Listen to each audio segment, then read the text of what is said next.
Bonjour, bienvenue dans cette nouvelle vidéo où nous allons traiter de la solvabilité. C'est un point très important pour les entreprises.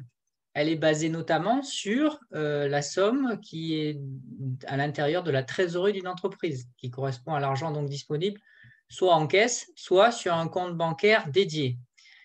Cette somme-là en trésorerie permet à l'entreprise sa gestion quotidienne, c'est-à-dire différentes dépenses et factures qu'elle doit honorer chaque jour. Donc, il est très important pour un gérant, un patron, un directeur général de gérer au plus près sa trésorerie puisqu'elle est quotidienne. Éventuellement, s'il commence à avoir certaines difficultés au niveau de sa trésorerie, d'avoir de bonnes relations avec sa banque qui peut éventuellement l'aider sur quelques défauts de paiement au quotidien. Et régulièrement, de toujours chercher des sources externes de financement pour avoir toujours une trésorerie positive.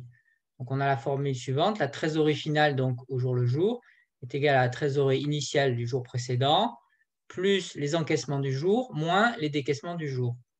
Et donc, cette gestion est très compliquée, très spécifique et prend énormément de temps. Et donc, il faut être très rigoureux dans la gestion de la trésorerie pour garder une solvabilité positive par rapport à son entreprise. Si jamais on commence à avoir certaines difficultés, on risque de faire défaillance, c'est-à-dire commencer à faire des impayés. Et là, on rentre dans un cercle très négatif pour l'entreprise et pas que, c'est-à-dire également pour tous ses partenaires et à terme pour l'ensemble de la collectivité. Les effets directs négatifs des entreprises défaillantes, évidemment, ça va être une perte pour les créanciers qui attendaient un paiement de votre part, donc éventuellement vos fournisseurs, et donc à un moment donné, vous-même. C'est-à-dire que si vos fournisseurs constatent que vous commencez à régler avec certaines difficultés certaines factures, ils vont évidemment avoir une confiance moindre vis-à-vis de vous. Du coup, ils vont moins vous accorder de crédit ou de délai de paiement, ce qu'on appelait les délais de paiement fournisseurs et les dettes fournisseurs, qui étaient au passif du bilan comptable. La réduction de ces dettes fournisseurs va évidemment tendre encore plus votre gestion de trésorerie qui va être encore plus compliquée, augmentant ainsi votre risque de probabilité d'un futur impayé demain, après-demain ou dans 3 jours. Et donc, en fait, vous rentrez dans un cercle où vous avez encore plus de difficultés à gérer votre trésorerie et encore plus de probabilité d'être en défaillance au niveau de votre entreprise. Au niveau des impacts indirects, à un moment donné, si la défaillance est constatée et devient très importante, vous avez une procédure de redressement qui peut aboutir sur une liquidation judiciaire. Et là, évidemment, il y a une perte beaucoup plus importante puisque ça va concerner vos salariés à un moment donné qui risquent d'être licenciés, éventuellement vos actionnaires puisqu'ils vont perdre l'intégralité de l'entreprise si elle est liquidée de manière judiciaire. Et évidemment, la perte d'une entreprise va engendrer une perte au niveau de la collectivité puisque ça va faire autant d'emplois en moins, autant de création de valeur pour le PIB de l'État en moins, etc., etc. Alors, les origines des défaillances, j'en ai relevé 5, mais globalement, donc, elles sont très nombreuses. Premièrement, c'est la défaillance de vos propres clients, c'est-à-dire que vos propres clients eux-mêmes ne commencent pas à régler vos factures et donc votre chiffre d'affaires n'est pas couvert comme il devrait être.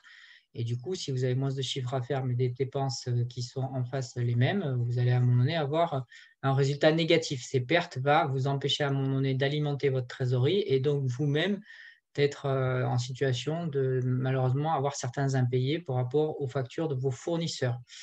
Donc, la solution par rapport à la défaillance de vos clients, c'est de n'accepter que des clients sur lesquels vous avez un risque moindre, c'est-à-dire à un moment donné, aller vers des clients dont vous êtes quasiment certain qui pourront honorer les factures que vous allez leur éditer. Deuxièmement, ça peut être une baisse tendancielle de la demande, c'est-à-dire votre marché est en recul, légèrement en recul ou de manière importante en recul. Donc, évidemment, il faut anticiper ce genre de baisse. Et donc, c'est à vous de comprendre et d'analyser de manière régulière, tous les trimestres, voire tous les mois, ou au moins chaque année, le fonctionnement de votre marché, la demande éventuelle que vous pouvez prévoir pour l'année à venir, le mois à venir ou le trimestre à venir, et aussi d'être en relation avec le marché, pas uniquement avec quelques très gros clients, mais avec un portefeuille de clients équilibré, c'est-à-dire avec des clients importants bien entendu, mais aussi avec suffisamment de clients moyens ou petits pour avoir régulièrement du chiffre d'affaires avec énormément de sources de financement très diversifiées. Et évidemment, il ne faut pas positionner votre entreprise en termes d'activité sur un secteur qui est peu rentable, sur lequel vous n'avez pas suffisamment de marge, on l'a déjà vu dans les précédentes vidéos, pour réussir à couvrir vos coûts fixes. Et donc, éviter que même s'il y a une toute petite chute de votre marché, vous soyez en situation d'impayé ou voire même de défaillance. Donc, il faut changer de secteur et d'activité dans ces cas-là pour aller sur des secteurs sur lesquels votre entreprise, de par son organisation et ses méthodes, est capable de dégager une forte rentabilité. Ça peut être lié à la mauvaise organisation de votre entreprise, c'est-à-dire une entreprise peu efficace, peu productive, qui fait trop de gaspillage, qui utilise des outils trop obsolètes et trop chers, ou alors qui n'a aucune capacité de rebond face à une rupture ou à un incident. Il faut également du coup, gérer au niveau financier votre entreprise pour augmenter les délais de paiement ou être capable de toujours faire face aux délais de paiement, même s'ils doivent s'allonger un peu. Et connaître évidemment le prix de revient et les coûts de revient de votre production et de votre gamme de produits pour réussir à fixer une politique tarifaire des prix rentable pour votre entreprise. Et enfin, il faut toujours suivre les procédures judiciaires et les réglementations, c'est-à-dire que votre entreprise doit toujours être en capacité d'être dans une activité légale. Or, les lois changent souvent, les réglementations changent souvent, les normes changent souvent, et donc il faut souvent que votre entreprise change sa manière de produire pour être toujours légale. Voilà, je vous remercie et je vous donne rendez-vous dans une prochaine vidéo pour savoir comment identifier les clients et les fournisseurs solvables. Merci à vous.